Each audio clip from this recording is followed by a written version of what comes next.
Hey guys, welcome back to my channel. So today's video is going to be a comparison and my review for the two new Goss brush sets. They have a new face set and a new eye set. As always, there will be timestamps below if you guys want to skip ahead to any certain area. I'm going to talk about some cost comparisons, these brushes compared to the old brushes, and also how I clean and care for my brushes. Both of the new sets will be replacing the old set, and once the individual brushes in the old set are sold out, the new ones will be coming in to replace those. So before I get started in the whole breakdown of these brushes, if you haven't seen my first video on Goss, I'm going to leave that video below. That will explain the backing behind his products, how they're made, all of that good stuff. I'll also link a video of mine below called Makeup Brush University that will explain the different types of hair, what's good for what, synthetic versus natural hair, all of those kind of brush details. Then I would come back and watch this if you haven't seen those before, because that will likely, hopefully, answer any questions that you could have about the hair and how these brushes are made. Same disclaimer as in my other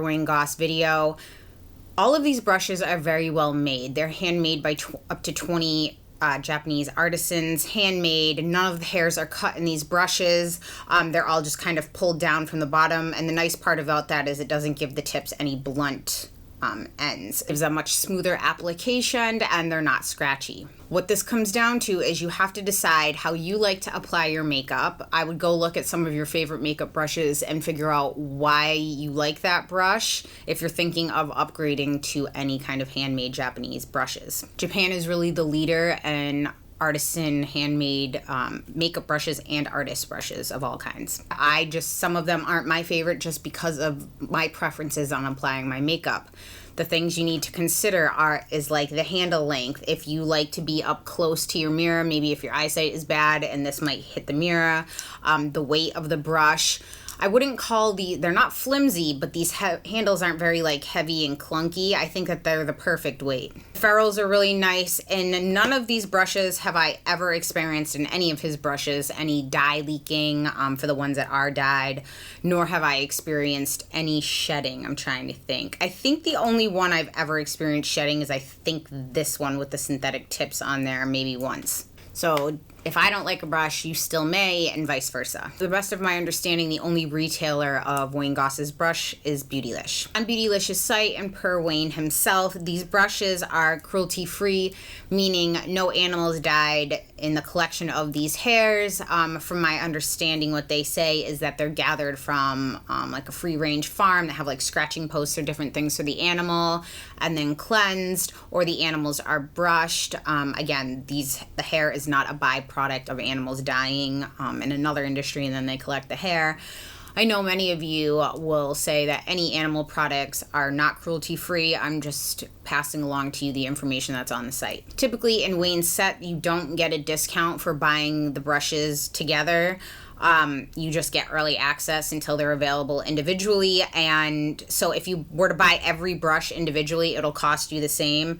So my recommendation is to only buy the brushes that you're going to use that you like. If you're a collector and you want them all, then by all means it makes sense to get the set. People have commented that the new set is softer than the original set, and I will agree for the most part, which is odd because typically White Goat to me is a little it's more of like a workhorse, like it picks up more product because the hair is a little more porous.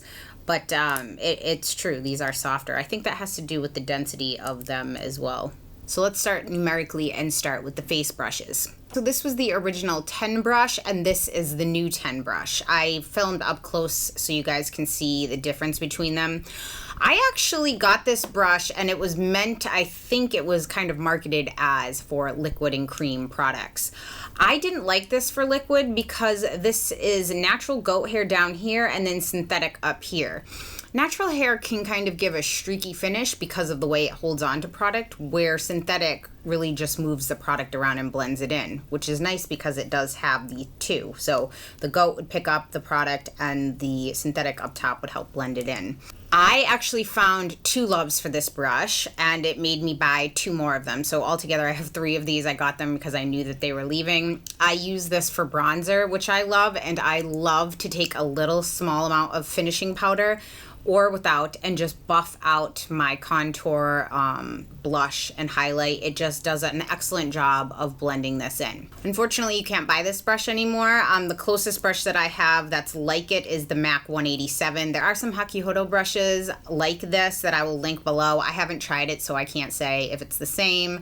I didn't see in a video where Wayne said that Hakuhodo makes his brushes, but a bunch of people have told me that he did say that, which I believe because they're excellent brushes. So if you can't get your hands on this, you could get something like this MAC one and it would do the same kind of buffing technique. Now the new one they replaced it with, the 10. This is actually, it's very similar to his 2 brush, which I'll show the up close and the actual shape, but this one is more dense and it's not as tapered. I love this for the jelly highlight formula because you kind of need a little stiffer of a brush to go in without hitting hard or like getting a hard pan on top of it. So I love these with the Laura Geller highlighters, the Dior, any of those to just kind of get on the tops of my cheekbone. I really do like this brush. Next is the 11 brush. I never really reached for the 11 that much. This does kind of remind me of my MAC 229 because it's like a pinched paddle brush, but it's a little too dense for me and it moves my makeup around. I actually much prefer the new one because it has much more give on these bristles. If you look, it might be hard to tell. I mean, I just use this so I have some powder coming out of it. But this is a little stiffer up top here, even though the hair is the same length. Now, both of these are made out of goat. They're made out of different types of goat hair. None of his new brushes in both the eye or face are dyed at all. It's just all natural hair. I actually really like this. I kind of go and buff on some powder if I want a little bit because I really like luminous foundations. And while it's the summer, I can get a little hot. So I've kind of been buffing on some powder onto like right down here and on my forehead. Next is the 12 brush. This was the original and this is the new. This one is really dense, and again, the reason I don't like this is because I feel like it moves my makeup around because I like luminous foundations again, so I would use this maybe to kind of contour, but I never reach for this brush. I thought maybe I'd use bronzer with it, but I just don't care for that. This one, just like the 11, has more give than the original. It's something that I would use to put some bronzer on the tops of my cheekbone because it moves more than this one does. It's softer. So I definitely like the 12 as well.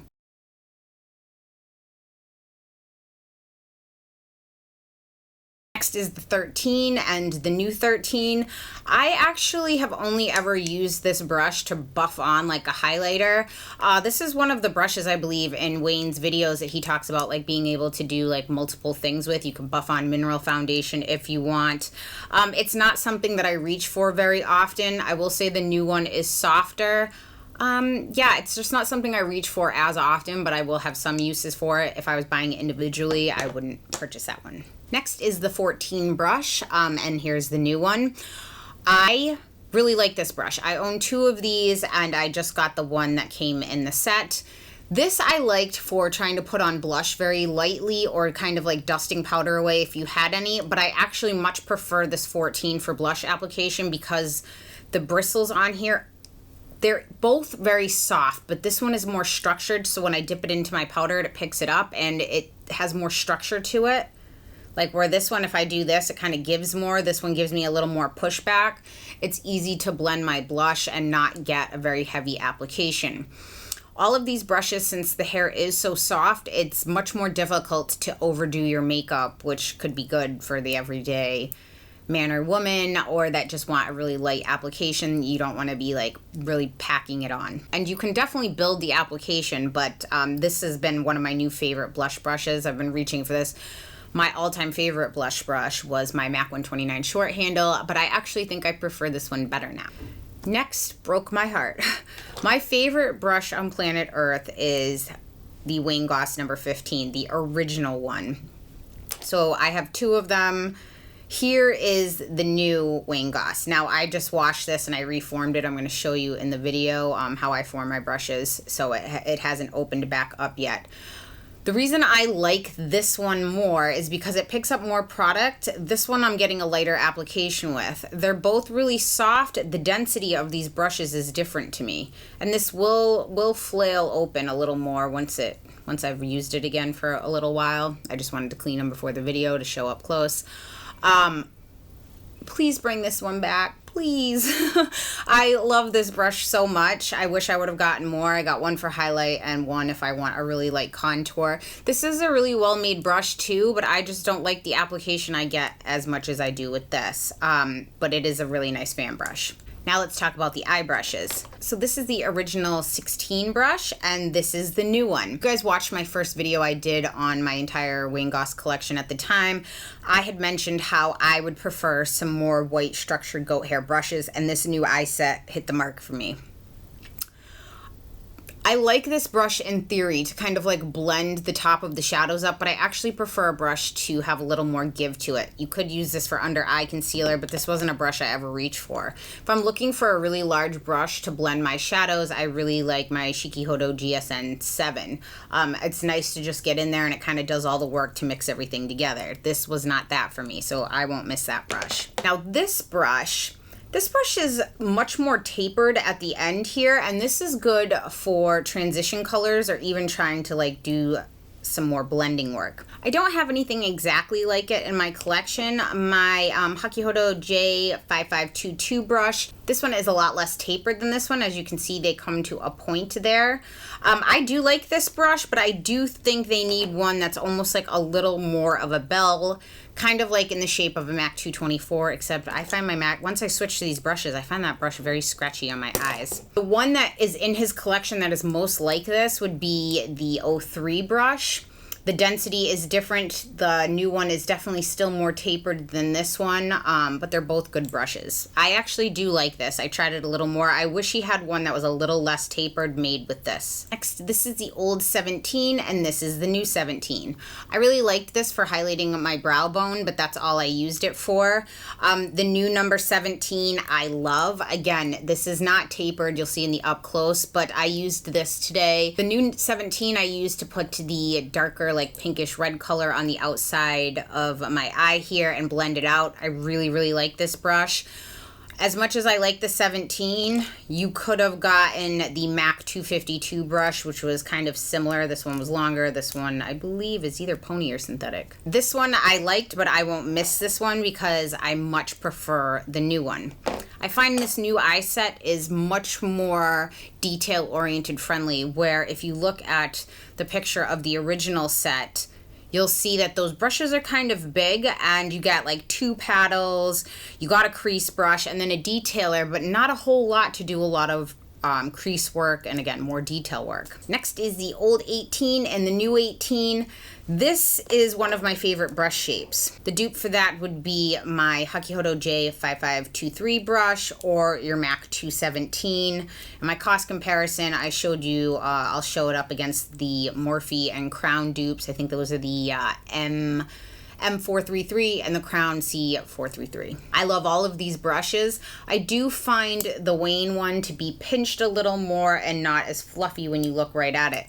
This is perfect for me to blend in, especially on my hooded eyes, blend in and do some crease work and even go a little higher up. I love this brush. I'm gonna have to buy some more individual ones of that. This one you could have packed some color on your lid, but since it's a natural hair, you got a really light wash of color. I didn't get, like I prefer when I have a brush to pack on lid color that I get something like the MAC 242, which is synthetic, or something like the MAC 239 that's natural hair that's a little more stiff like that white goat hair and really gonna pack it on. This I got much more of a sheer wash of color.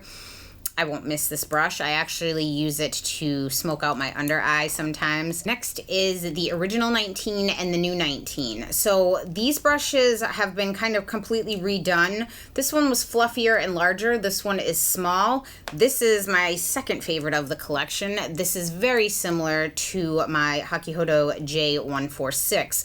I love this type of brush to get in the outside V and in that crease if I'm doing a cut crease or anything else, really detailed work. I feel like these brushes would work really well on large eyes that like to do more detail work, or I think this whole brush set is perfect for hooded eyes. So I would definitely get this when it's available individually. And the last brush in the eye collection is the number 20 brush. The original number 20 was a large pencil brush, and now it's not as tapered. It's not really a pencil brush. You could use this on your lower lash line, but I use this on some of the darker color on the outside, and then I brought in a little of that orange color that that you see, and I kind of smoke this in, and it's good for blending on the eyelid and the crease.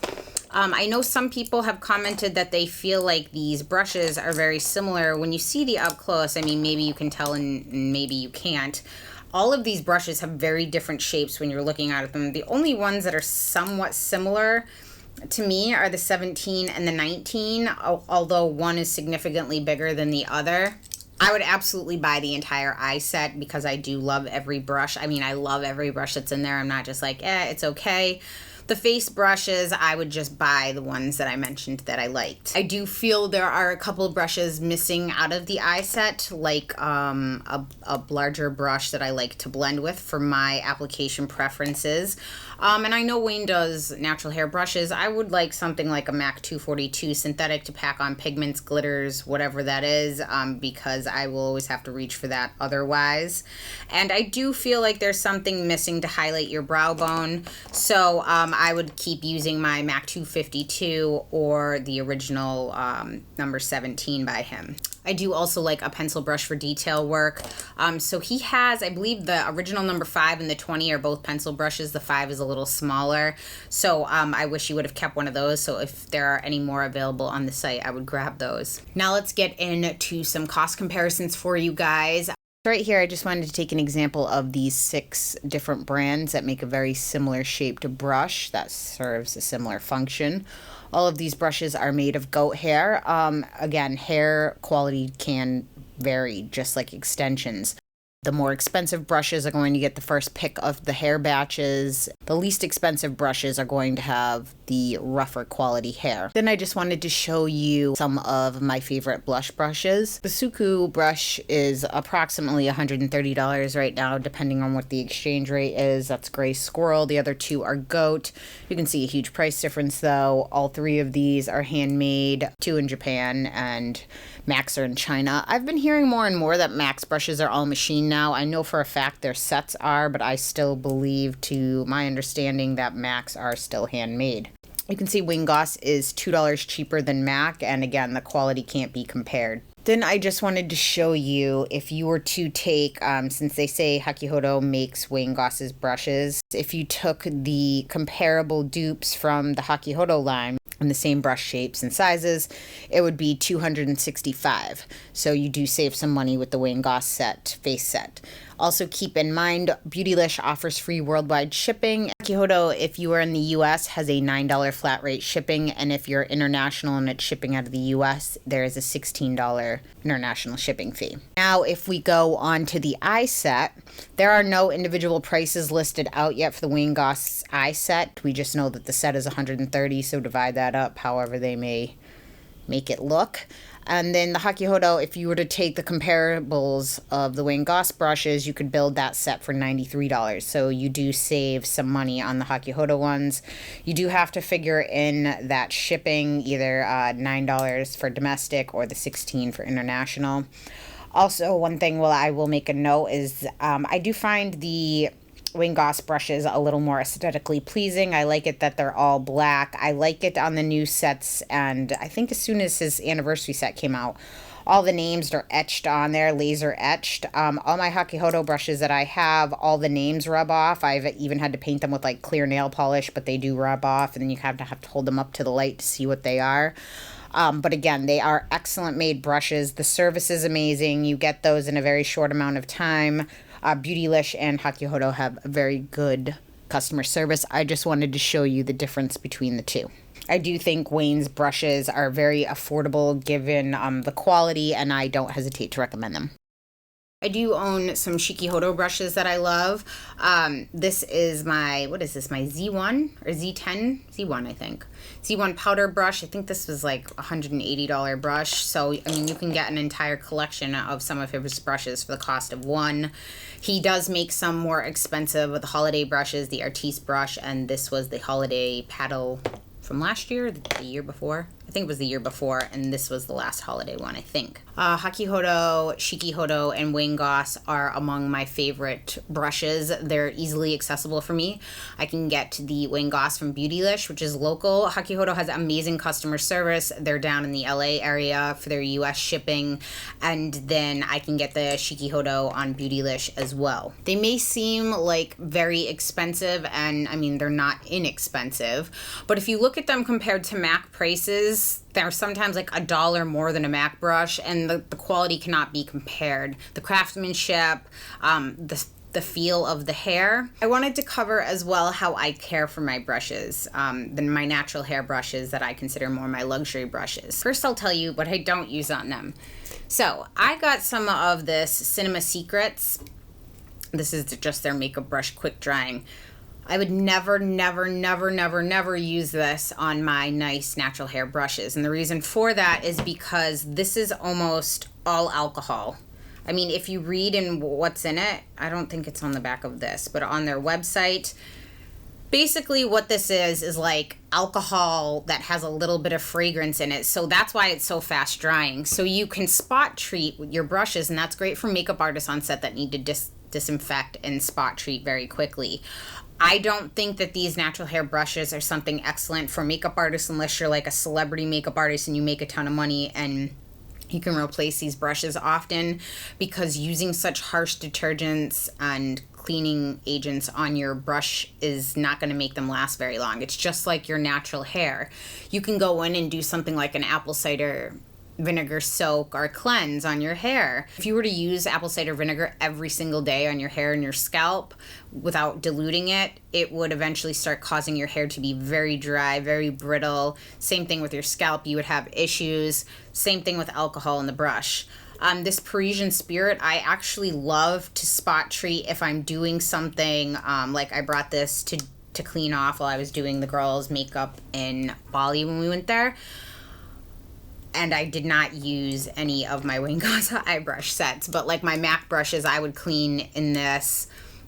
My synthetic brushes, I can clean in this. Again, this is alcohol. It does have some citrus essential oils in there that do help condition the brushes, but I don't like to clean them with that. What I do is I use a large block of African black soap. I bought mine off of Amazon, but you can get it anywhere. The one I have is Shea Moisture. I believe you can get it at Target. You can get it at Ulta. I think the block was like $4.50 or something, and it's lasted me forever. I put a little bowl of water. I'll link my brush cleaning video below. So I do it the same way, just with some different products. I put a bowl full of water. I dip my brush in, I rub it against the block of soap. I then rub it against my Sigma Spa glove. I love this thing. You could literally use like a pot holder or anything silicone that has texture. You don't need to buy this. I like it because it keeps my hand dry, and I can squeeze this out with my thumb and I can just flip it around to either side, but it's definitely not a necessity, and they do make cheaper ones on like AliExpress and all those different websites. And I got this trick from Tarababyz. I'll link her channel below, which was actually genius. So I've been doing like my curly girl method. I did just get my hair colored. I forgot to mention that. So when I've been doing that curly girl method, one of the products I've been using is a gel that has aloe vera in it. And I've seen a lot of DIY products that you can make at home that have aloe in it. And so it made perfect sense now that I'm paying attention to it. So this contains no alcohol. That's important because some aloes are mixed with things. This is just 100% aloe gel. This is fruit of the earth aloe vera. So after the brush is clean and she's wringed the water out, she goes through and puts some aloe vera on it, which actually creates kind of like a cast, just like your curls when they're setting. And then once the brush is all dry, you can just take the brush, and I'll show it in a close-up, just break the cast off, and then the brush is perfect. And it also helps lock in some moisture without drying out the hair of your brush. Now, I bought these brush guards off of Beautylish, and then somebody let me know that there's actually way cheaper ones on Amazon and different websites like that. I didn't know, and I just have used the same ones since I got them, so I haven't tried another brand. But what you can do too is let your brush dry for a little bit so it's not sopping wet, and then you run these up through there, and it'll help keep the form of your brush. And then when you take it off, it'll just have to open up a little. That's what I had on this, and that's why it's still kind of a little tight, but it'll open back up and it'll keep your brushes in good shape. Otherwise, most of these, when you use them with powdered products, I take a microfiber towel and I just wipe my brush off in there when I'm done, or if I'm in between switching products. But normally I use the brush for the same thing. The only ones I have are my eye brushes. I've gotten questions if I use my color switch in there, which is basically like a hair donut. I do. I just go over it very lightly. I don't like really rush my brushes in there. Basically all it is just texture to get the loose powder out and into the little hair donut thing, which still works well for switching between colors for me. Or again, you could use a microfiber towel or just a regular paper towel. Beautylish does also have that awesome system where you can break payments up into 3 payments. I don't think that that's responsible to do if it's really a stretch, but if it makes you more comfortable, because that makes me more comfortable when I've bought his sets. A lot of times I'm like, I'll buy like a bunch of things at once and my cart will be huge. And I'm like, I'll just break it into 3 payments. So I feel better about that. Hope you guys found this review helpful. If you guys have any questions, comments, or concerns, please leave them in the comment section down below. Thank you so much for tuning in, guys, and I will see you next time. Bye.